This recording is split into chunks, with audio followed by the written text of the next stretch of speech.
Yesterday, we talked about how Toyota's new BZ3X over in China is making waves. It literally crashed the servers when orders went live. They immediately got 10,000 orders within 1 hour for this really roomy, practical, spacious, and very high tech with the latest LiDAR and other safety equipment in here. And like the software for autonomous driving in here is next level compared to anything we have stateside. It only costs $15,000. Now, if you want all the goodies, you're looking at about $20,000. Some people are saying that this vehicle is losing money potentially for Toyota. And they're just, I would say, just about every single automaker in China is not looking to grow market share. They're looking to survive. And you can't survive unless you're selling volume. So it's a catch-22. You don't want to take too much of a loss on vehicles. But anyways, this is a very, very low price car. And I think it will do extremely well for Toyota. And unless it gets rebadged as something else like a BZ4X Touring, which is a name that I'm hearing is coming to America, unless it gets rebadged as something like that and made in Japan or made in the United States, we're not going to see anything like this. And nor are we going to see an EV from Toyota at around $15,000 to $20,000 anytime soon. Well, Honda just announced the S7. Don't confuse it with the Celine S7. I see orange here. Reminds me of the Celine S7 that was one of my favorite cars growing up. But we're going to take a dive on what Honda's doing with EVs over in China. And I think we're going to be wishing we had it stateside. Guys, if you enjoy this sort of news where I cover automobile news in China and for brands that we get in the United States, we just don't get these models in the United States. If you enjoy that, make sure you're subscribed. After that, you want to stay to the end. After we go over the S7, we'll talk about the ZDX being discounted so much that it's cheaper than a Civic to lease. We're talking about massive discounts on the new Charger. I've only seen one new EV Charger on the road. And also stay to the end because we're going to head over to Asia Nikkei, where they're going to talk about Toyota's Lexus division in China going solo and how that can be a benefit to Lexus. All right, so stay to the end. We got a lot to cover today, but let's start with the S7. The YE, I think it's called is a lineup of like their EVs over in China. And this might be the first actually to launch. Check this out. This is on Honda's official webpage. This is the S7 over here. There's going to be a GT model that's going to be more performance oriented. You guys are going to see that this S7 is extremely performance oriented, but they're going to have an even more performance focused model. And you got to keep in mind, there is no Acura in China. Well, there used to be. They killed it off about 2 years ago. And doesn't this look familiar? This is kind of like that hammerhead design that we see from Toyota.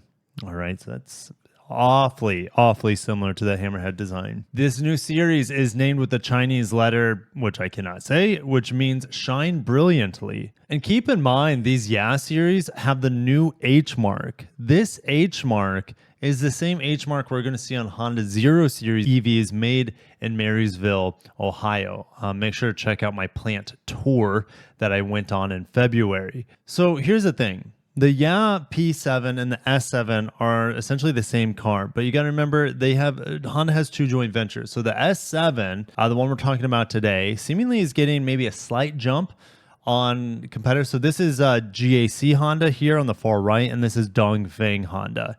And it'll be interesting where this one falls. The styling is more in line with the Dongfeng model that we're talking about today. Now, there's just seemingly two powertrains here. A one-motor rear-wheel drive, you heard that right, rear-wheel drive. On the 0 Series EVs coming to Honda, I have a good feeling that they're going to be rear-wheel drive as well. Now, the asterisk would be, since Acura also exists in the United States, they might nerf the Honda 0 Series models and put them front-wheel drive bias and then dual-motor all-wheel drive. That's a possibility. So they can focus on Acura being rear-wheel drive bias and then add a front motor for all-wheel drive. Hopefully, they're both rear-wheel drive bias. That would be excellent. But we know Honda, I mean, look at the Prologue. But they're also hamstrung on the Prologue because of Ultium and what GM would let them do.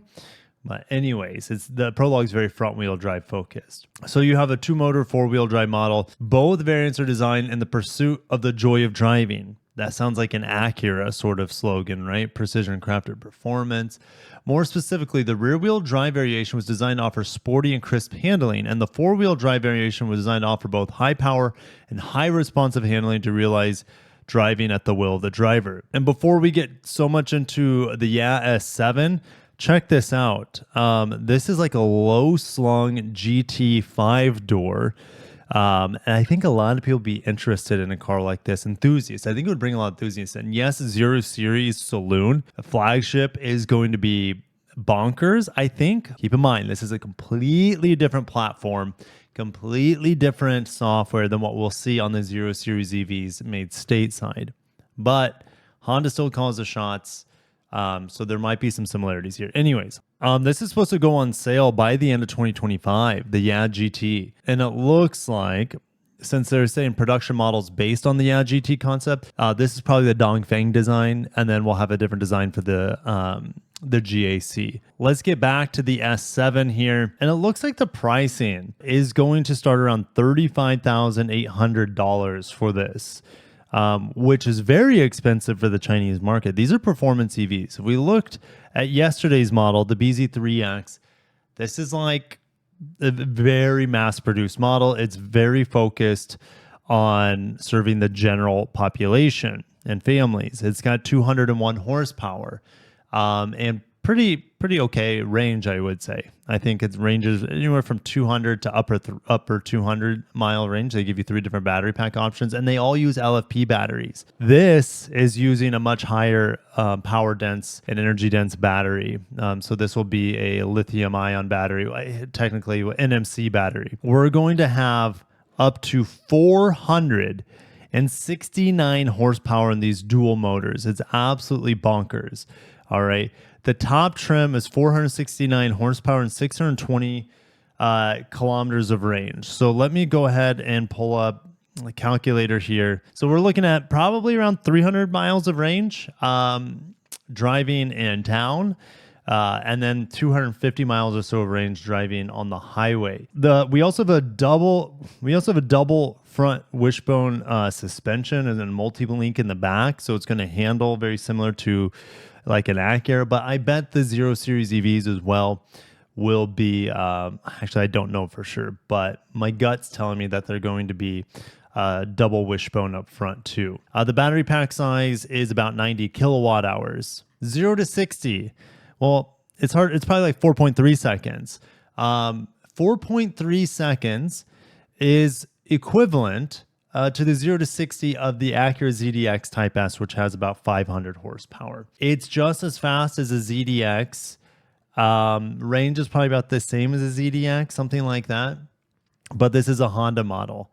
And we're not ever going to see it. Now, what are the dimensions? The dimensions are actually very similar to a CRV. It's a little bit, it's like 50 millimeters longer than a CRV. It's wider. Its roofline is shorter. Of course, the wheelbase is going to be longer than a CRV. Of course, you have vehicle to load, which is very common in China. That seems to be the standard. You have optional side mirrors here that are electronic, or they might actually be standard as far as I'm aware, but who knows? I don't know how this is exactly spec'd. 21-inch wheels, and I'm sure the range will get better if you do rear-wheel drive with like 20-inch wheels, smaller wheels. Big old pano sunroof. Let's take a look at this interior. Very spacious. Seats look very upscale. Look at this interesting design on the back of the seat. Don't know if that's necessary. We have speakers in the headrest. Looks really, really nice. Lots of cargo capacity, of course. Underneath storage, and we also have USBs down there. Look at this ambient lighting in the back. Pretty fancy. Ooh, and look at this interior. Wow. Okay, so we have like this pattern overlaying ambient lighting, kind of to diffuse the harsh light you would have. You also have the digital side mirrors here. And it looks like we have a lot more climate control functionality here, seemingly than what we saw with the Toyota model yesterday. Maybe a dedicated bottom screen for climate control. And if you don't, I'm okay with that if you don't give us control over the vents. If the vents are electronically controlled, which it drives me freaking nuts, at least make it so that you can constantly interact with them down here. So that's cool. We also have this big display up top. Unlike the Toyota yesterday, which had, look at this steering wheel, which is very, very minimal. It's more like a Tesla steering wheel. Pretty standard Honda steering wheel buttons on this, even though this is more of an oblong steering wheel. It's a little bit more fancy, but looks pretty good. Let me know what you guys think of this interior. These seats look more like Acura quality. They got some suede on the inside of the door too. Looks really nice on the inside. Looks like you also have controls back here, maybe for, I'm not going to say massage. I'm not 100% sure on that, but ventilated and cooled seats, that sort of thing. There's also a fragrance system. Last time I had a fragrance system, it was in the Chinese-made Lincoln Nautilus. Oh, here are those back seat controls. Okay, so you can control how much sunlight's coming in. That is pretty cool. I haven't seen, well, yes, we have technology similar to that with Toyota and Lexus with their, what's it called, dynamic sky or whatever it is, to frost out the glass. But maybe we have different levels of polarity here to block out the sun. Similar to if you're in an airplane, some airplane windows allow you to control how much light comes in. That's really badass. You can also control the AI assistant in here, the map light, the door lights, heated and ventilated seats.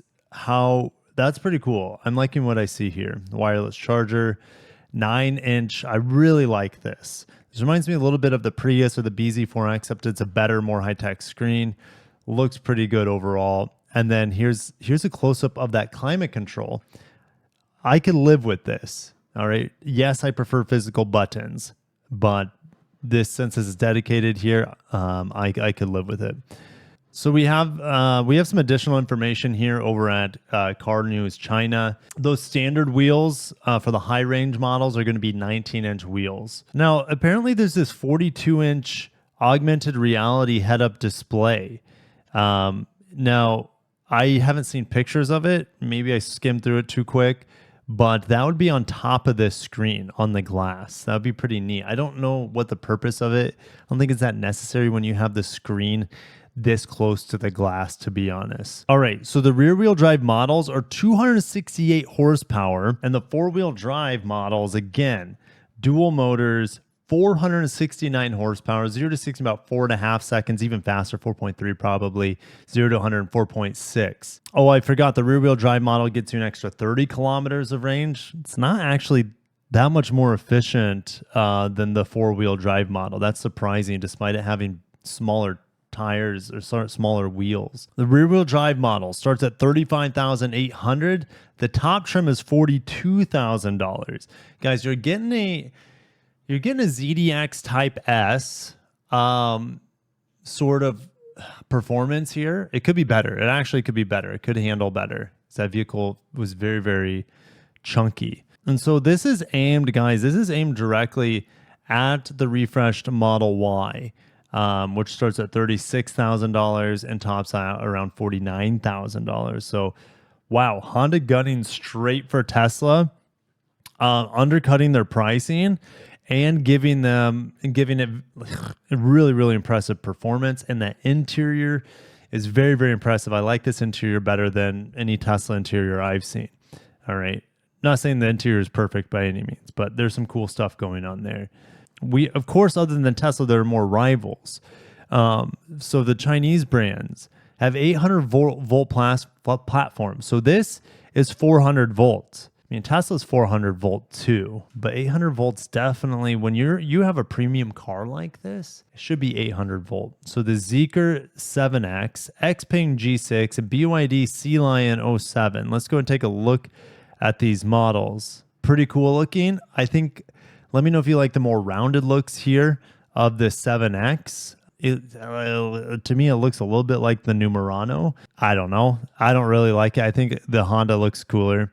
The Xpeng G6 just looks like a blobfish, and the BYD, nah, I don't like the looks of it. Honda looks the best.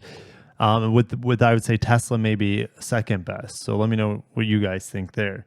But we're going to move on. We're never going to see it, unfortunately, and I'm excited to see what comes of this.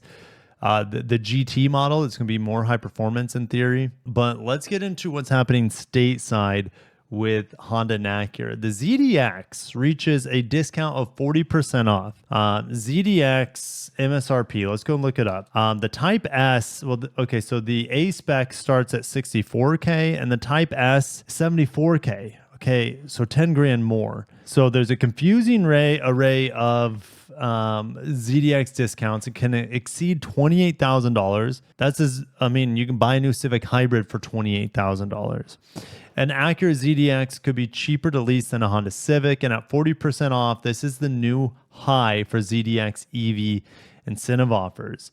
Now, the ZDX sales look pretty good. Just because their sales numbers is really making Acura sales numbers look much better than what they are, because all of Acura's ICE models are down quite a bit in the first 2 months of 2025 here. So it can still qualify for the $7,500 lease incentive. All-wheel drive A-specs, not the rear-wheel drive, but the all-wheel drive ones have an additional $6,000 in lease cash. So we're up to $13,500. On the rear-wheel drive A-spec, that falls to $4,000, only $2,000 for the Type S. Nationally, Acura is also offering an extra $8,450 in captive lease cash on all ZDX trims. In California and other ZEV states, you have $2,300 in captive lease cash. And in at least 10 regions like Arizona, Florida, Texas, Utah, it's worth just $500. Oh, but those coming from a different Acura lease or that of a competitor may qualify for a $4,000 loyalty conquest offer till April 30th. Holy cow, they're just showering money at this thing. All right, so they tallied it all up for us, guys. For an all-wheel drive A-spec in a ZEV state like California or Colorado, that's $28,000+ off of MSRP. We look at the ZDX in that form having about a $70,000 sticker price. It's a 40% discount. Now, last summer, the ZDX had a 29% discount off of MSRP. And earlier this year, the ZDX lease prices were as little as $5 per month more than a CR-V hybrid. And it could be cheaper now to lease a ZDX all-wheel drive A-spec than it would be to lease a 25 Civic. Unbelievable. This vehicle just seemed like a complete nightmare for them. Not only did they have to shake hands with General Motors, who they've completely severed all ties with. They're no longer making fuel cells with them. They're no longer going to make any sort of EV with them in the future. And it's costing them tens of thousands of dollars per car. All right. If you take the EV tax credit out of here, guys, it's still over $20,000 that Acura is incentivizing the ZDX, especially in CARB states or whatever, ZEV states. All right, but it's not just Acura struggling here with EV offloading. Dodge promotes Charger's standard all-wheel drive system and discounts it. Discounts are now more than $12,000. All right. This vehicle I knew was always going to be a flop. You're marketing an EV to people who love V8s. Doesn't make any sense to me whatsoever. If they launched it with the inline six, maybe, but $12,000, and it's still not going to be enough. It's going to have to keep going more. In today's market, it's not conducive for very expensive EVs. We need more affordable EVs like the BZ3X. Like, yes, I mean, of course, it would sell well in America if it costs $15,000. Even if it costs $30,000 with 100% tariff from China, it would still sell really well. Let me know if you guys would agree with that. But 100% tariff on this, it would still sell well. The S7 costing $40,000 this would not sell at all. But this thing, it would. All right, let's finish up here over at Nikkei Asia. Toyota's Chinese Lexus EV plant, started in 2027, is trying to make up for lost time.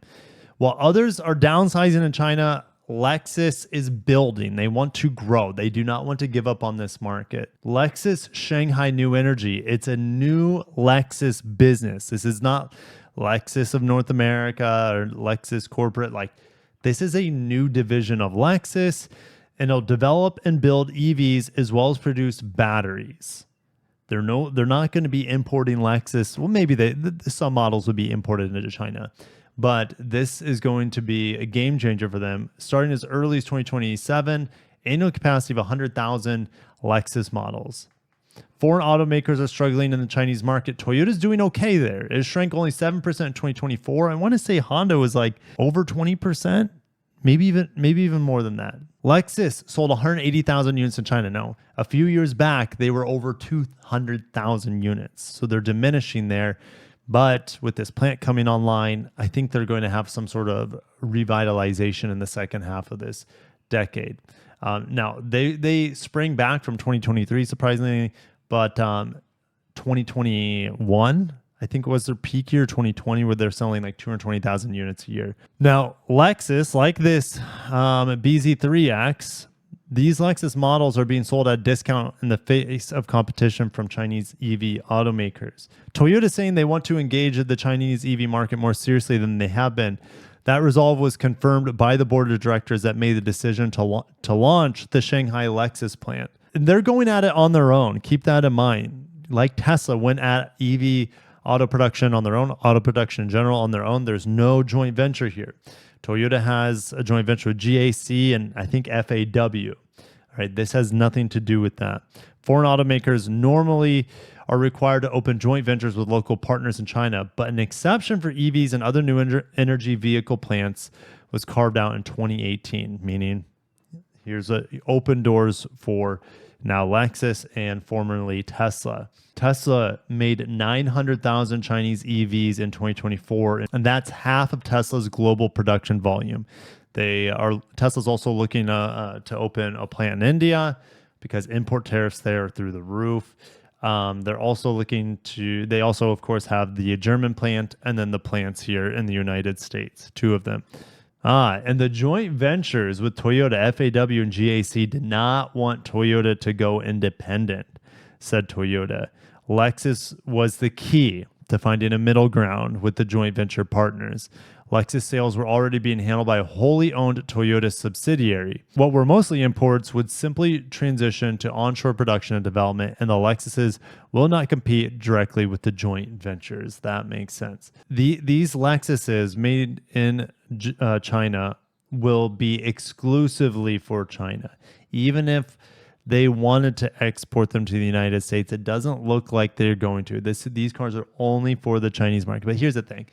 Auto market is ebb and flow, right? So if these Lexus models are not seeing interest, I wouldn't be surprised if they somehow strike a deal with Shanghai or China to export them. All right. They don't want this plant, or this is a Tesla plant, but they don't want the Lexus plant to go under if they're underselling in China. But here's the thing, 100,000 units initially. Yeah, there's by far double the amount of demand for Lexus models than 100,000, right? They sell nearly 200,000 last year. So it doesn't look like any of these Chinese EVs, these cutting edge EVs made by Lexus in China, will ever make it anywhere else. Since that kind of just put a damper on everything, I'm just going to close it down there. I'm not going to read the rest of this article. I find it really fascinating that Toyota and Lexus are doing this, but it seems like we're always going to have EVs in America that are going to be essentially history. They're going to be a generation or two behind of what's available in China, at least on the software end. As of right now, batteries and motors, they don't seem to be that much more advanced over in China. But cost, that's the thing. The cost effectiveness is on another level. The scale is on another level. And the innovation is on another level that we just don't see here in the Western markets for EVs. So let me know, guys, if you like this YA 7. And maybe I'll put on the screen a YA 7 versus the compact SUV that Honda's working on of the 0 Series that's going to hit the market. Very different styles for sure. With the Honda one in stateside being more like rugged looking, and this being far more sporty looking. These also have the headlights of the new Lamborghini flagship too. It's very, very similar. So thank you guys for watching. Stay tuned for more Honda news. Keep in mind, I will be finishing up my review on the Acura ADX soon. I just got back a couple days ago from San Diego driving it. So wait for my driving impressions, and I can't say anything else than that. So that comes out March 13th. On March 12th, again, you guys want to be subscribed because let me pull this up. Technically, it's March 11th. The evening of March 11th, stateside, it's something like 6 p.m. Eastern time. I'll probably live stream this reveal. This is going to be the new CHR EV, more than likely called the CHR Plus. This will be coming to the United States, I believe, around January, February, sometime in 2026. It will be coming to Europe this summer, more than likely. All right. So I can't wait to see what this is all about, to see how close it is to the BZ compact SUV concept that came out a few years back. So stay tuned for that, as well as other Honda, Acura, Toyota, other Japanese auto news, and all that good stuff in the market. Thank you guys. Have a great day and peace.